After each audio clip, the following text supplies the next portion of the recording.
Hello friends, स्वागत है आपका इस वीडियो में। तो आज का एक क्लास होने वाला है बायोलॉजी का क्लास 2 बायोलॉजी का क्लास होने वाला है। इसमें सब्जेक्टिव मोस्ट इंपॉर्टेंट आपको सब्जेक्टिव प्रश्न पढ़ाने वाले हैं। इससे पहले क्लास में भी हमने सब्जेक्टिव प्रश्न पढ़ाया था, लेकिन वो भी इंपॉर्टेंट था। उसका भी आप डिस्क्रिप्शन में लिंक मिल जाएगा, आप उसे भी देख सकते हैं। और ये दूसरा है, ये आपका दूसरा लेक्चर है बायोलॉजी का। इसको आप भी ये पढ़िए और वो पढ़िए, दोनों पढ़िए, क्योंकि बहुत इंपॉर्टेंट सभी आप जितना भी हमको इंपॉर्टेंट लग रहा है सभी आपको करवा रहे हैं। देखिए, ये भी पहला प्रश्न क्या करा है कि इन्फ्लुएंजा रोग के लक्षण लिखिए। ये आपका लॉन्ग क्वेश्चन और शॉर्ट क्वेश्चन दोनों में आ सकते हैं, पहले बता दे रहे हैं। लॉन्ग और शॉर्ट दोनों में आ सकते हैं। इन्फ्लुएंजा रोग के लक्षण लिखे आ सकता है। देखिए, इन्फ्लुएंजा संक्षेप में से फ्लू इसे कहते हैं। यह वायु के माध्यम से बहुत तेजी से फैलने वाला विषाणु जनित रोग है। इस रोग के विषाणु नाक की झिल्ली तथा श्वास नली को प्रभावित करते हैं। फ्लू के विषाणु स्वस्थ मनुष्य के शरीर में क्या है कि रोगों के खांसने, छींकने, हंसने तथा जोर से बोलने पर वायु के माध्यम से तथा रोगी के रुमाल व तीलिया आदि के प्रयोग करने से पहुंच जाते हैं। रोग के लक्षण: रोग के प्रारंभ में छींक, जुकाम, सिर दर्द, नेत्रों में पीड़ा के साथ नाक बंद हो जाती है और सांस लेने में भारी कठिनाई होती है। धीरे धीरे शरीर के अन्य भागों में पीड़ा होने लगती है। नेत्र व नाक के पानी बहने लगता है। शरीर बेचैन और कमज़ोर हो जाता है। बाद में ज्वर भी आ जाता है, तो 3 से 4 दिन में उतर जाता है। कभी कभी खांसी बाद में निमोनिया तथा ब्रोंकाइटिस में भी बदल जाती है। तो ये था आपका इन्फ्लुएंजा रोग के लक्षण लिखे। चलिए अगला प्रश्न बनाते हैं। इसी तरह से अगला प्रश्न देखते हैं। इंटरफेरॉन्स क्या होते हैं, परिभाषित करें। इंटरफेरॉन्स जो होते हैं वो क्या होते हैं, परिभाषित करने के लिए कहा जा रहा है। तो लिखना है कि इंटरफेरॉन्स कशेरुकी जंतुओं में वायरस को संक्रमित कोशिकाओं द्वारा तटवृत्त एक ग्लाइकोप्रोटीन पदार्थ है जो इन कोशिकाओं को वायरस से संक्रमण के विरुद्ध सुरक्षा प्रदान करते हैं। इंटरफेरॉन के उपयोग वायरस संक्रमण के लिए रोग निवारक तथा निरोधक औषधियों के रूप में किया जाता है। क्या कि आइजक्स तथा क्या कि लिंडमैन ने सन 1957 में इसी प्रकार के प्रोटीन का पता लगाया और चूंकि इसने अंत कोशिका विषाणुओं के गुणन को रोका, इसलिए इसको इंटरफेरॉन्स कहा गया। ऐसा समझा जाता है कि इंटरफेरॉन्स विषाणु केंद्रीय अम्ल संश्लेषक तंत्र को बाधित करता है, किंतु यह किसी प्रकार की भी कोशिका के उपापचय में कोई विघ्न नहीं डालता। यह भी निश्चित हो चुका है कि इंटरफेरॉन्स कोशिका के बाहर उपस्थित वृयोंस आदि को किसी प्रकार प्रभावित नहीं करता, न ही संक्रमण रोकने में किसी प्रकार के यह सक्षम होता है। ये कोशिका के अंदर ही क्रिया करते हैं। क्या कोशिका जो अंदर भाग होती है, भीतरी संरचना होती है, उसमें ये क्रिया करते हैं। इंटरफेरॉन्स बहुत इंपॉर्टेंट है, अर्थात केवल अंतःकोशिकीय जो क्रिया ही ये करती है। अगला प्रश्न देखते हैं। देखिए अगला प्रश्न, बी लिम्फोसाइट के बारे में बताएं। बी लिम्फोसाइट के बारे में आपको बताना है। चलिए इसको देखते हैं। बी लिम्फोसाइट को हम बी कोशिकीय भी कहते हैं। यह पक्षियों, चूजों के निचले जठरांश क्षेत्र में स्थित एक ग्रंथि पैब्रिसी प्रपुटी में विकसित होती है। बी सेल्स की सतहों पर कुछ रासायनिक पदार्थ उपस्थित होते हैं जिनकी सहायता से इनमें एवं टी सेल्स में अंतर किया जा सकता है। इन लसिकाणुओं की जीवन अवधि 5 से 7 दिन की होती है। कितनी? 5 से 7 दिन की इनकी अवधि होती है, जबकि टी सेल्स कई माह अथवा वर्षों तक जीवित रह सकती है। परिसांचरी लसिकाणुओं में लगभग क्या कि आपका 65 से 80% टी सेल्स तथा शेष में अधिकतर बी सेल्स तथा कुछ प्रतिशत में दोनों ही प्रकार की परिपक्व कोशिकाएं होती है। और बी सेल्स तरल प्रकृति की प्रतिरक्षा अनुक्रिया करती है। बी कोशिकाओं के पृष्ठीय घटकों का उत्पादन जीन्स के नियंत्रण में रहता है, जिन्हें प्रतिरक्षित अनुक्रिया जीन्स कहते हैं। मनुष्य में प्रतिरक्षित अनुक्रिया जीन्स विभिन्न गुणसूत्रों पर ये स्थित होते हैं। तो ये था बी लिम्फोसाइट में के बारे में बताने के लिए। आपको इस प्रकार से बोलेगा, तो आपको जो इसके बारे में जानते बोलेगा आप क्या समझते हैं क्या है, तो जो इसके बारे में जानते हैं सारा लिख देना है, तभी आपको नंबर ठीक से दिया जाएगा। और आगे देखिए, SCID को परिभाषित करें। SCID को परिभाषित करने के लिए आपको कहा जा रहा है कि उग्र संयुक्त प्रतिरक्षा न्यूनता यह जन्मजात अपसामान्यता जिसमें बाल्यावस्था में ही एवं बी लिम्फोसाइट नहीं होते हैं। अंततः ऐसे शिशुओं में कोई भी संक्रमण आसानी से हो जाता है तथा यह अति भयानक स्वरूप धारण कर सकता है। टी लिम्फोसाइट के अभाव में इसे डायसोर्ज सिंड्रोम एवं बी लिम्फोसाइट के अभाव में एंगमेल्युलीनिया के रोग भी इसे हम बोलते हैं। ठीक है, ये आपका बहुत इंपॉर्टेंट है, थोड़ा सा इसको आपको ध्यान देंगे इस पर। चलिए आगे देखते हैं अगला प्रश्न। अगला जो प्रश्न है ये भी बहुत इंपॉर्टेंट है। चलिए इसको समझते हैं कि एड्स पर नियंत्रण के उपाय बताइए। एड्स पर हम कैसे नियंत्रण पा सकते हैं, उसके उपाय आपसे पूछा जा रहा है। तो इसको कैसे लिखना है एग्जाम में, ये प्रश्न मान लिया आता है, तो कैसे लिखना है कि एड्स पर नियंत्रण के उपाय बताइए। एड्स पर नियंत्रण के लिए सब अभी तक कोई टीका यानी कि वैक्सीन आदि नहीं बनाई गई है कि जिसके कारण एड्स को समाप्त किया जा सके, लेकिन कम करने के लिए कुछ विधि है जिसको फॉलो करना चाहिए। किसी अनजान व्यक्ति के साथ यौन संबंध स्थापित नहीं करना चाहिए, या फिर किसी के साथ यौन संबंध नहीं बनाना चाहिए। अनजान किसी अपना जीवन साथी हो उसी के साथ बनाना चाहिए। तथापि संभोग के समय कंडोम का प्रयोग करना चाहिए, बहुत इंपॉर्टेंट, नहीं तो आपको एड्स का ज़्यादातर लोग इसी कारण शिकार होते हैं क्योंकि कंडोम उनको मिलता नहीं है। एक बार उपयोगित इंजेक्शन की सुई का प्रयोग दोबारा नहीं किया जाता है। जो आपका एक सिरिंज है, सिरिंज में जो आपका नीडल होता है वो किसी का आप उसमें लगा दिए और फिर उसको निकाल कर दूसरे में लगा रहे हैं, तो वो आपका संक्रमण का कारण होगा। इस कारण से भी बहुत सारे हो सकते हैं रोग। चौथा, एड्स संक्रमित व्यक्ति द्वारा, एड्स जिसके पास एड्स है उसे जो संक्रमित व्यक्ति द्वारा किसी भी तरह के रुधिर आदान प्रदान नहीं करना चाहिए। जो खून है ना वो लेन देन उससे नहीं करना चाहिए। और पांचवा, रुधिर आदान से पूर्व रुधिर का HIV मुक्त होना आवश्यक है। इससे पहले मुक्त होना, HIV जो होता है ना एच, ये आपका होना बहुत इंपॉर्टेंट है। अर्थात इसकी पूर्ण जांच अनिवार्य है, नहीं इसकी पूरी अच्छे तरीके से जांच कराना भी ये जरूरी होता है। तो एड्स पर नियंत्रण के ये जो आपको 5 उपाय है याद रखिएगा। 5 उपाय अगर एग्जाम में बोला जाएगा तो आपको लिख देना है ये सब, ठीक है। चलिए देखते हैं आगे। अगला प्रश्न कि सक्रिय प्रतिरक्षा को परिभाषित कीजिए। सक्रिय प्रतिरक्षा को परिभाषित करने के लिए आपको कहा जा रहा है कि देखिए, चेष्टा सक्रिय प्रतिरक्षा, शरीर की अपनी प्रतिरक्षा सक्रिय होती है क्योंकि इनके लिए उपयुक्त एंटीबॉडीज का संश्लेषण स्वयं शरीर में होता है। यह अस्थायी प्रतिरक्षा रोगग्रस्त हो जाने पर एवं इसके ठीक हो जाने पर बाद विकसित होती है। यह प्रतिरक्षा जन्मजात होती है, ठीक है। सूक्ष्मजीवों के तनु विलयन या क्या के मित्र सूक्ष्मजीवी एवं रोग उत्पन्न करने वाला उनके उपापचयी पदार्थों का इंजेक्शन देने से भी सक्रिय प्रतिरक्षा विकसित की जाती है। इन्हें शॉर्ट कहते हैं। जैसे हैजा, खसरा, डिप्थीरिया, रैबीज, टाइफाइड, कुकर खांसी आदि रोगों से प्रतिरक्षा के लिए ये दिए जाते हैं। सक्रिय प्रतिरक्षा इसको हम बोलते हैं। सक्रिय प्रतिरक्षा को परिभाषित करने के लिए बोला जाएगा तो सेम आपको इसी तरह से लिख देना है। आइए आगे देखते हैं अगला प्रश्न पर। अगला प्रश्न है कि सक्रिय प्रतिरोध क्षमता के स्रोत बताएं। सक्रिय प्रतिरक्षा क्षमता के स्रोत बताएं, इसके बारे में बोला जा रहा है। चलिए लिखते हैं। प्रतिरोध क्षमता का स्रोत इस प्रकार की प्रतिरोध क्षमता शुद्ध एवं मूल प्रतिजनों के शरीर में प्रवेश कराने के उपरांत उत्पन्न होती है। प्रतिजन वैक्सीन, टीका अथवा मृतक या जीवित पूर्ण रूप से क्रियाशील जीवाणु विषाणु ये होते हैं। सक्रिय प्रतिरक्षा के आप स्रोत भी आपको बता रहे हैं। देखिए, प्राकृतिक सबसे पहले, यह प्रतिरोध क्षमता जीवित व पूर्ण रूप से क्रियाशील सूक्ष्मजीवों के द्वारा निर्मित होती है जो प्राकृतिक रूप से रोग उत्पन्न करने की क्षमता रखते हैं। और कृत्रिम या प्रतिरोध क्षमता जीवित, मृतक या छिन्न क्रिया वाले सूक्ष्मजीवों के कृत्रिम रूप से प्राणियों के शरीर में प्रवेश कराने के उपरांत ये उत्पन्न होती है। इतने सारे, ठीक है। आगे देखिए, ये प्रश्न देखिए 8वां प्रश्न, कैंसर रोग पर टिप्पणी लिखिए। कैंसर जो रोग है उस पर आपको टिप्पणी लिखने के लिए कहा जा रहा है। तो रोग तथा रोग का कारण, इस रोग में कोशिका विभाजन अनियमित तथा तीव्र गति से होता है। रोग तथा रोग का कारण, इस रोग में कोशिका विभाजन अनियमित तथा तीव्र गति से होता है। ये कोशिकाएं क्रियाकारी भी नहीं होती, अर्थात इनका पूर्ण रूप से विभेदीकरण भी नहीं होने पाता। ये कोशिकाएं अन्य कोशिकाओं को पोषक पदार्थों को ग्रहण नहीं करने देते, जिसको जो उनकी मृत्यु होने लगती है। इस प्रकार के तीव्र कोशिका विभाजन से उस स्थान विशेष पर गांठ या अवरुद्ध बन सकती है। शरीर में कोशिका वृद्धि और विभेदन अत्यंत नियमित एवं नियंत्रित क्रिया विधि के द्वारा होती है। पर सामान्य कोशिकाओं में यह गुण, जिसे संस्पर्श संदमन कहते हैं, दूसरी कोशिकाओं को अनियंत्रित वृद्धि को संदमित करता है। कैंसर कोशिकाओं में इस प्रकार का संदमन समाप्त हो जाता है। कैंसर का कारण कोशिकाओं में उपस्थित ओंकोजीन्स का सक्रिय होना माना जाता है। यद्यपि ओंकोजीन्स सभी कोशिकाओं में होती है, किंतु सामान्यतः यह निष्क्रिय रहती है। निष्क्रिय रहती है। किसी विशेष कारण से यह सक्रिय हो सकती है। ये सब इंपॉर्टेंट है। चलिए आगे देखते हैं। यह प्रश्न, मादक द्रव्यों का शरीर पर दुष्प्रभाव बताइए।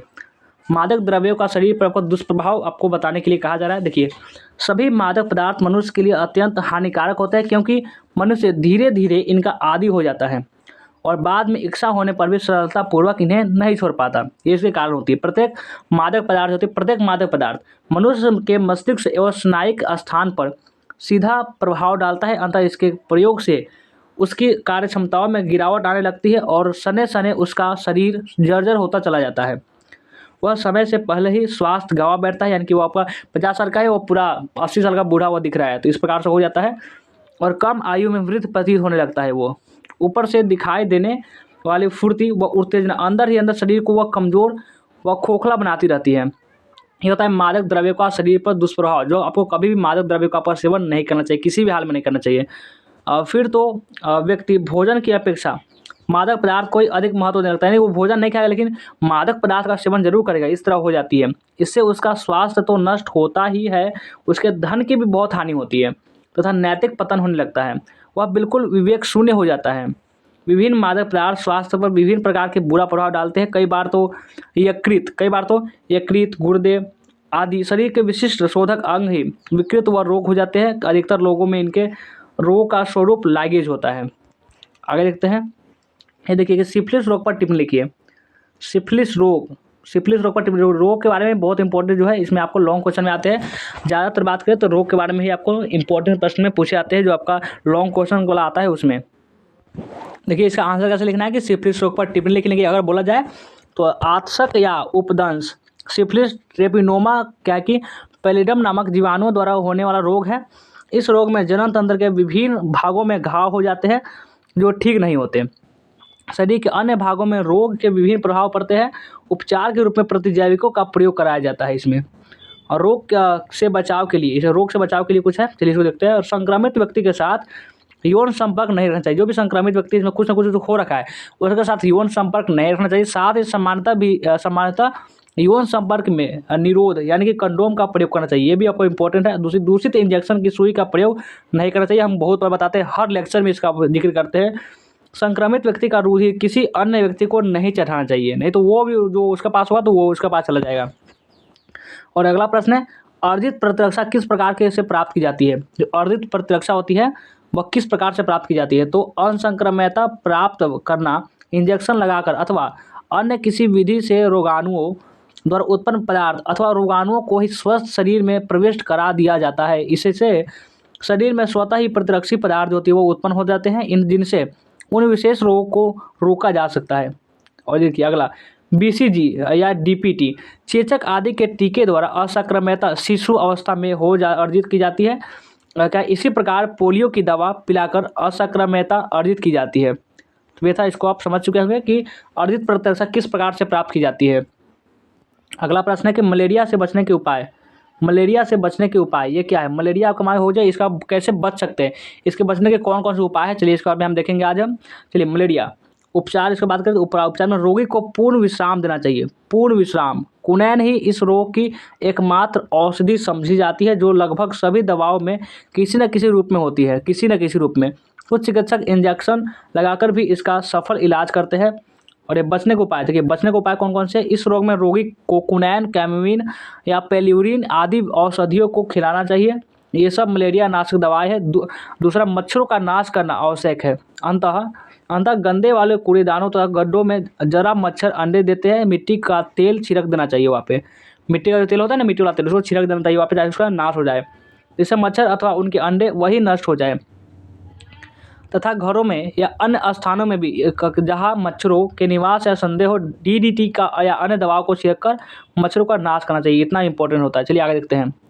अगला प्रश्न है कि टाइफाइड रोग का वर्णन करें। आपको टाइफाइड रोग का वर्णन करने के लिए कहा जा रहा है। यह एक संक्रामक जीवाणु रोग है, यह एक निश्चित अवधि तक रहने वाला कारण इस बुखार को मियादी बुखार के नाम से भी जानते हैं। साल्मोनेला टाइफी रोग का कारक है। इसका संक्रमण भोजन तथा जल के माध्यम से होता है। किसी भी आयु के व्यक्ति को यह रोग हो सकता है टाइफाइड। ये कोई फिक्स नहीं है कि इसी व्यक्ति को होगा, किसी भी 50 साल, 60 साल, 70 साल, किसी भी साल के व्यक्ति हो तो इसका हो सकता है। सामान्यतः यह माना जाता है कि एक बार इस रोग के होने पर ये दोबारा रोग नहीं होता है, ऐसा माना जाता है। इस रोग का सांप्रदायिक काल होता है 4 दिन से 40 दिन तक होता है। आगे देखते हैं अगला प्रश्न है कि लक्षण देखिए। सबसे इस पर लक्षण देखते हैं। इस रोग के प्रारंभ में सिर में तेज दर्द होता है। रोगी काफ़ी बेचैनी अनुभव करता है। जैसे जैसे रोगाणु अपना प्रभाव फैलाते हैं वैसे वैसे उबर तीव्र हो जाता है। ज्वर के साथ सारे शरीर में मोती के समान दाने निकल आते हैं। वास्तव में इस रोग के कारण आंतों, यकृत एवं प्लीहा में सूजन आ जाती है। अंदर आहार नाल संबंधी कई विकार जो होते हैं वो उत्पन्न हो जाते हैं, जैसे कि आंतों में दर्द हो जाता है, पेचिस, अतिसार आदि। इस रोग की पुष्टि विडाल परीक्षण, विडाल टेस्ट से की जाती है। रोग से बचने के उपाय, मोतीझरा से बचने के लिए TAV का टीका लगवाना चाहिए, ये जरूरी होता है। जिस व्यक्ति को बुखार हो जाए उसे अलग रखना चाहिए। रोगी के बर्तन, बिस्तर आदि को अलग रखना आवश्यक है। ठीक हो जाने पर कीटाणुनाशक पदार्थ, गर्म पानी आदि से धोना चाहिए। रोग के मल मूत्र को नष्ट करना चाहिए तथा उसमें जीवाणुनाशक पदार्थ अवश्य डाल देना चाहिए। उपचार हेतु एंटीबायोटिक का प्रयोग किया जाना चाहिए। अगला देखिए, अब ये नशीली दवा पर शरीर पर क्या प्रभाव, तो नशीली दवाएं होती है उसके शरीर पर क्या प्रभाव पड़ता है। चलिए इसको देखते हैं। नशीली दवा थोड़े समय का समय एक मादक प्रभावित देती है। उन्हीं के आधार पर वह उनका आदि अपने आप को अधिक स्वस्थ व फुर्तीला महसूस करने के लिए इनका उपयोग करता है। उसकी आवश्यकता दया व उसकी मात्रा के लिए बढ़ती जाती है, क्योंकि थोड़े मात्रा को उसका शरीर का सहन करने लगता है। इस प्रकार यह शारीरिक तथा मानसिक दोनों रूप में इन दवाओं पर निर्भर होने लगता है, अथवा इसका शरीर व मस्तिष्क चेतनाएं व अभाव होने के कारण इन दवाओं को मांग करता है और बाद की स्थितियों में इसके न मिलने पर कुछ भी करने को वह तैयार नहीं होता। आगे देखिए, इसमें यद्यपि अनेक दवाएं यानी कि औषधियाँ विभिन्न प्रकार के रोग को ठीक करने में काम आती अथवा इस कार्य में सहायता करती तथा अन्य कुछ उत्तेजना उत्पन्न करने या उसके शमन करने के लिए चिकित्सीय रूप में प्रयुक्त होती, प्राय मनुष्य इन तीसरी श्रेणी की औषधियों का आदी हो सकता है और औषधि के उस गुण को अपने नशे के लिए प्रयोग में लाना लगता है। इस प्रकार वह अपना सर्वस्व नष्ट कर डालता है। शारीरिक, मानसिक, पारिवारिक अथवा सामाजिक सभी स्थितियों की अनदेखी करके वह अस्वस्थ, असहाय, चिड़चिड़ा होकर नैतिक पतन की ओर अग्रसर हो जाता है। औषधियों की तीसरी श्रेणी जो तंत्रिका तंत्र को प्रभावित करती है, उत्तेजक होती है। इनमें व्यवस्थित उत्तेजक तंत्रिका तंत्र को उत्तेजित करता है तथा और नमक इसकी सक्रियता का शमन करते हैं। कुछ शामक कार्य करती है तथा अन्य कुछ विभाव उत्पन्न करने की कार्य करती है। कुछ व्यक्ति नियमित रूप से तीसरी श्रेणी की औषधियों का सेवन करते हैं। इस प्रकार के व्यक्तियों को इन औषधियों की लत पड़ जाती है और वे पूर्ण रूप से इस पर आश्रित हो जाते हैं। आगे देखिए, ये प्रश्न देखिए, अल्कोहल के दुष्प्रभाव बताइए। अल्कोहल का शरीर पर क्या दुष्प्रभाव पड़ सकते हैं उसको बताने के लिए कहा जाए तो अल्कोहल शराब का सेवन करने से शरीर पर निम्नलिखित दुष्प्रभाव जो पड़ सकते हैं। शराब के प्रभाव से तंत्रिका तंत्र, विशेषकर केंद्रीय तंत्रिका तंत्र दुर्बल हो जाता है, जिससे आत्म समाप्त हो जाती है। आत्म समाप्त होना, मस्तिष्क कमजोर होना, स्मरण शक्ति क्षीण होना, विचार शक्ति लुप्त होना, अच्छे बुरे का जो ज्ञान होगा, ये अच्छा है कि बुरा है उसका ज्ञान समाप्त हो जाना, एकाग्रता की कमी होना आदि लक्षण उत्पन्न होते हैं। बाद में ऐसा व्यक्ति अपना आत्मसंगम तथा आत्मसम्मान खो देता है। और जबकि शराब में अल्कोहल होता है जो कोशिकाओं से जल और शरीर को आंतरिक ग्रंथियों से होने वाले स्राव को तेजी से अवशोषित करता है। परिणाम स्वरूप पहले तो यकृत लीवर सिकुड़ा छोटा हो जाता है और इसके बाद उसका आकार सामान्य से अधिक हो जाता है, जिससे उसकी प्राकृतिक क्रियाशीलता जो होती है वह नष्ट हो जाती है। पाचन तंत्र तथा श्वसन तंत्र में अनेक विकृतियाँ उत्पन्न होती है। शरीर पोषण उचित न होने के कारण दुर्बलताएं और भी अधिक बढ़ती है। और देखिए आपका इसमें अभी और है, कोशिकाओं से जल अवशोषित होने के कारण वे नष्ट हो जाती है और धीरे धीरे शरीर विशेषकर मांसपेशियां दुर्बल होकर कमजोर होकर शिथिल यानी ढीला ढाला पड़ जाता है। और चौथा, शरीर में विटामिनों की कमी आ जाती है, विशेषकर विटामिन बी श्रेणी के विटामिन, थायमीन आदि, और उनका वितरण अनियमित हो जाता है, जो शरीर में अनेक प्रकार की विकृतियों और रोग को उत्पन्न करता है। रुधिर परिसंचरण प्रमुखतः त्वचा की ओर अधिक होने से त्वचा का जो रंग होता है वो लाल हो जाता है, लाल।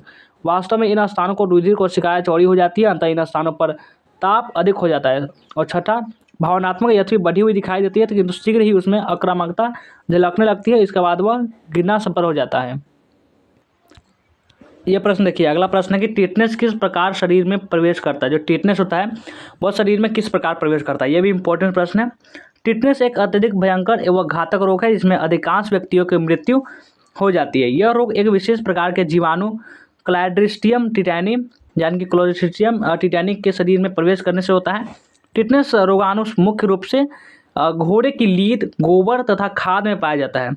जब कभी कहा चोट लग जाए तो कट जाए तो उस स्थान से टिटनेस के रोगाणु रुधिर में प्रवेश कर जाते हैं। इसलिए जब अब यह हाथ कटा हुआ जाता है, भाई मम्मी पूछती है कि आपको हाथ कटा हुआ तो गोबर वो नहीं उठाने देती है, नहीं तो आपको ये टिटनेस हो सकता है। इसलिए हरित क्रांति से आप क्या समझते हैं। अगला देखिए, हरित क्रांति। हरित क्रांति से आप क्या समझते हैं। खाद्य उत्पादों को बढ़ाने के लिए कृषि के क्षेत्र में जो प्रयास किए जाते हैं तथा उसके फलस्वरूप उत्पादन में जो वृद्धि होती है उसे हम हरित क्रांति कहते हैं। हरित क्रांति को लाने में निम्नलिखित कारकों का महत्वपूर्ण योगदान होता है। सिंचाई के लिए उपयुक्त प्रबंध होना, वैज्ञानिक विधि तथा दृष्टिकोण को कृषि के क्षेत्र में उपयोग करना, इन सभी का बहुत आसान होता है। और आगे ये प्रश्न देखिए, संक्रामक रोगों से बचाव के उपाय बताइए। संक्रामक रोग से बचाव के उपाय। संक्रामक रोग से बचाव के उपाय है, संक्रामक रोग किसी न किसी माध्यम से शरीर के अंदर प्रवेश करते हैं, अतः इनको रोकने के लिए अग्रलिखित उपाय है, लिखा गया है। देखिए, सबसे पहले रोग के वाहन साधन को नष्ट करना होगा अथवा उसकी शुद्धिकरण या निःसंकरण करना आवश्यक है। और दूसरा, रोगाणु नष्ट करने के लिए कोई प्रभावी औषधि का उपयोग करना आवश्यक है। रोगाणु द्वारा शरीर में वृद्धि के प्रति शरीर को प्रतिरोधित करना चाहिए। इसके लिए संक्रामक रोग के टीके आदि लगाने की व्यवस्था होनी चाहिए। संक्रामक रोग तेजी से फैल सकते हैं और महामारी का रूप धारण कर लेते हैं। अतः इस प्रकार के रोग कहीं पर किसी भी व्यक्ति में हो उसकी तुरंत और विस्तृत सूचना जो होती है आवश्यक ताकि उसका फैलने से रोकने के अधिकाधिक उपाय किए जा सके। तो ये था बायोलॉजी का मोस्ट इंपॉर्टेंट प्रश्न। कैसा लगा आज का, हम कमेंट में जरूर बताना है। वीडियो को लाइक नहीं हुए हो तो लाइक कर देंगे, शेयर कर देंगे। जो भी नए बच्चे होंगे इस चैनल को सब्सक्राइब भी कर लेंगे।